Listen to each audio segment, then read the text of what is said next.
સુરતમાં મૌલવીની ધરપકડ બાદ અનેક ઘટસ્ફોટ સામે આવ્યા છે। મૌલવી સાથે અન્ય બે લોકોની બિહાર અને મહારાષ્ટ્રથી ધરપકડ કરવામાં આવી છે। બિહારથી મોહમ્મદ રઝા અને મહારાષ્ટ્રથી શકીલની ધરપકડ કરાઈ છે। ક્રાઇમ બ્રાન્ચ તપાસમાં જાણવા મળ્યું છે કે પાકિસ્તાનમાં બેસેલા ડોગર ભારતના પોતાના સ્લીપર સેલને વર્ચ્યુઅલ નંબર આપતો હતો, જેમાં મૌલાના મોહમ્મદ રઝાક અને સોહેલ સામેલ છે। આ લોકો પાસેથી 17 વર્ચ્યુઅલ અને 42 ઈમેલ એડ્રેસ મળી આવ્યા છે। આ વર્ચ્યુઅલ નંબર પરથી ગ્રુપ કોલિંગ કરી આ લોકો હિન્દુવાદી નેતાઓને ધમકી આપતા હતા, જેમાં નુપુર શર્મા પણ સામેલ છે।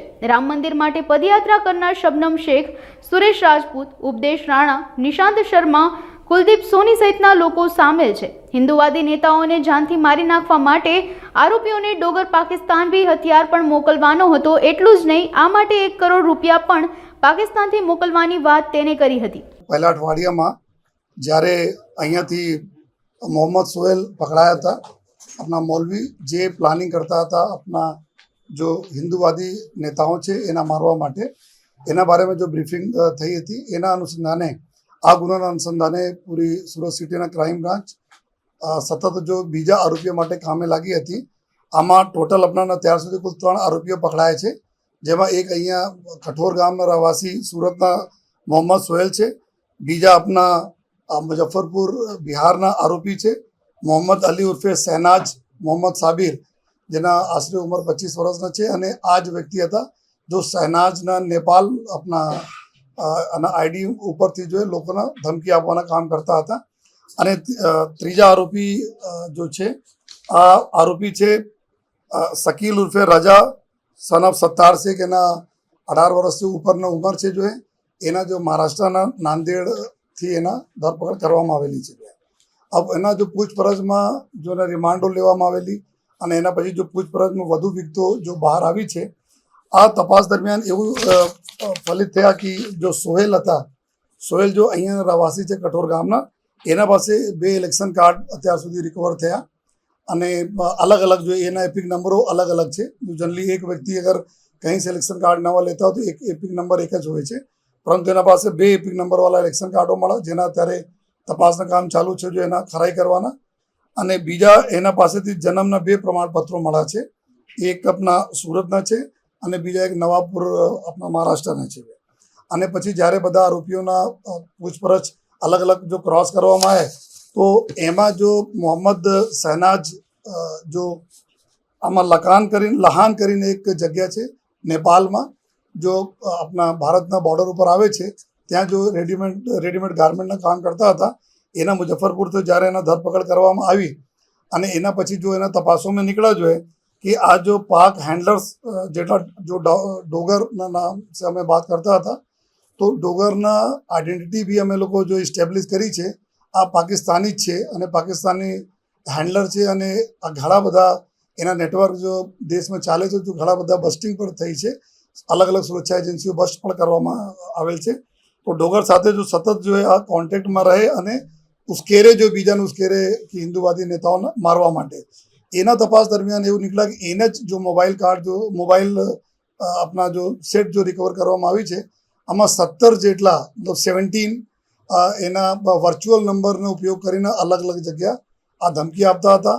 અને એના માટે જો 42 મતલબ 42 જેટલા ઈમેલ આઈડી આ પોતે ઉપયોગ કરે છે જો જેના અત્યારે જો અમારે એફએસએલની મદદથી રિટ્રીવ કરવાના ચાલુ છે કે એના કઈ ઈમેલ આઈડીનો શું ઉપયોગ કરાય છે।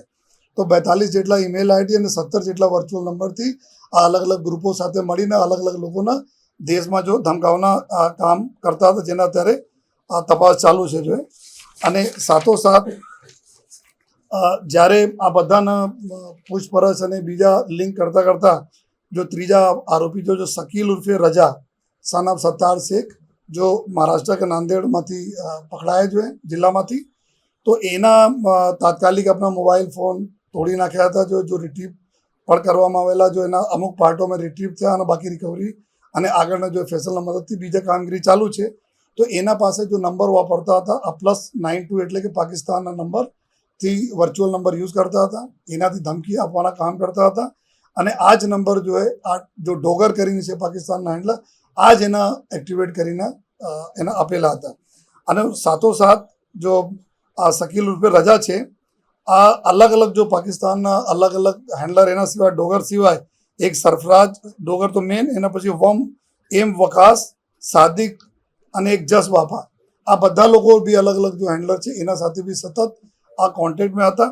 અને ફર્ધર જ્યારે એના તપાસો થઈ, તપાસોમાં એવી ચીજ ફલિત થઈ કે આ લોકો એક લેડી છે જો રાષ્ટ્રવાદી શેરની નામની બ્લોગર ચલાવે છે, શબનમ શેખ એના નામ છે, મુંબઈમાં, જે અયોધ્યા, મુંબઈથી અયોધ્યા સુધી પેદલ યાત્રા પણ કરી લેતી. એના બી ધમકી આપી કે તમે મંદિરો જાઓ છો તો એના બી જાન સમાવી નાખવાની આ લોકો ધમકી આપી. એના સિવાય જો અત્યાર સુધી તપાસમાં જો નીકળ્યા છે, એક સુરેશ રાજપૂત છે, આપણા સોશિયલ વર્ક કરનાર છે, સનાતન સંઘના અધ્યક્ષ ઉપદેશ રાણા, પછી નેશનલ પ્રેસિડેન્ટ શિવસેના હિન્દના નિશાંત શર્મા, પંજાબ શિવસેનાના અમિત અરોડા, બજરંગ દળ હિન્દુસ્તાન રાષ્ટ્રીય મહાસચિવ કુલદીપ સોની, નુપુર શર્મા ને ગ્રુપ કોલ મારફતે આ ધમકીઓ આપી છે એવા અત્યાર સુધી તપાસમાં જો નીકળ્યા છે, જો અમે લોકો અત્યારે વેરીફાઈ કરીએ છીએ. અને એના સિવાય જો આ લોકો જેટલા બી લોકો છે એના સાથે ઘણા બીજા લોકો બી નીકળવાની પૂરી સંભાવના છે કે આ લોકો ગ્રુપ બનાવીને કેવી રીતે લોકોના ધમકી આપતા હતા. પ્રાથમિક તપાસમાં એવું નીકળે છે અત્યારે કે આ લોકો રાજ્યના અલગ, દેશના અલગ અલગ રાજ્યોમાં બી જો મોડ્યુલ ચાલતા હતા એના સાથે બી આ લોકો સંકળાયેલા છે. જો આ આગે રિમાન્ડ અત્યાર સુધી 24 તારીખ તક રિમાન્ડ ઉપર છે. આ બે બીજા જો આરોપી પકડાયા છે અને જો પહેલા આરોપી પકડાયા હતા અને આજે રિમાન્ડ પૂરી થાય છે તો ફર્दर जो रिमांड में भी और चीज़ों, बहुत सारी चीज़ों આમાં નીકળશે. અને પૂરી સમગ્ર તપાસ में અલગ અલગ જો એજન્સી, જેટલી કેન્દ્રીય એજન્સી છે અને સ્થાનિક પોલીસ અલગ અલગ રાજ્યોને આપણે સારી મદદ કરી રહી છે.